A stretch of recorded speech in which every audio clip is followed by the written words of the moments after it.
Hari Om, Bhagavad Gita, chapter 14, verse 22. Gunatraya Vibhaga Yoga. In the last verse, Arjuna asked three questions to Bhagwan Krishna. Hare Krishna. First question. What are the characteristics or marks of a man who has crossed these three gunas? Sattva, Rajas and Tamas. What are the marks? Second question. What is his conduct or his relationship with the outside world? That is the second question. Third question. How can one conquer his inner confusions and attain the final goal? These are the three questions asked by Arjuna. Bhagavan is answering the first question in this verse, verse 22. Shri Bhagavanu Vacham Prakasham Cha Pravrittim Cha Mogameva Cha Pandava Nadveti Sampravrittani Nanivrittani Kankshati. Bhagavan is taking up the first question and answers. The first question of Arjuna was, what are the marks of a man who has crossed the three gunas?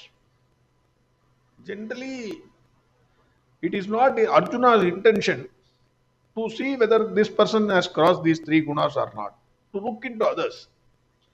But by knowing that he wants to cross, so it is not his intention to say, okay, this fellow is crossed the three gunas. This fellow has not crossed it. This fellow. Bhagavad Gita, entire Bhagavad Gita is for, already I have also said, and the Bhagavad Gita Acharyas are also saying, it is only for correction of ourselves. By knowing the person, marks of that person, I want to develop the same tendency. That is why Arjuna is asking this question. Bhagavan says, light, prakasham cha, pravritti, activity, moham, moha, that is delusion. So when Bhagavan says light, activity and delusion, when it is present in him, he neither hates them nor he longs for them. That is the answer. Bhagavan gives the effects and then says this person, he neither hates nor longs for it. That is what Bhagavan says. This wise person knows that his self is a subject and body, mind, sense complex is only an instrument in the hands of the subject. A person who has crossed the three gunas, whether the mind is at peace and enjoys happiness because of Sattva guna, whether it is agitated because of Rajo guna, something anger, because of which it gets agitated, Rajo guna, or it is dull and deluded because of Tamo guna, he is unconcerned about the happenings of the mind. He neither hates them nor longs for them. He does not judge himself based on the result of the gunas of the body, mind and sense complex. Swami Chinmayananda says, mental equanimity is the essence of perfection. The nature of mind is to jump from one thought to another and thus cause different moods. That is why we are agitated or we are happy or we are dull. It is all created by the gunas. A man of wisdom is ever in perfect balance.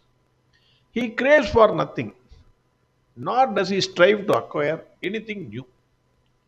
He lives a life of inward peace, which is totally independent of all the environments.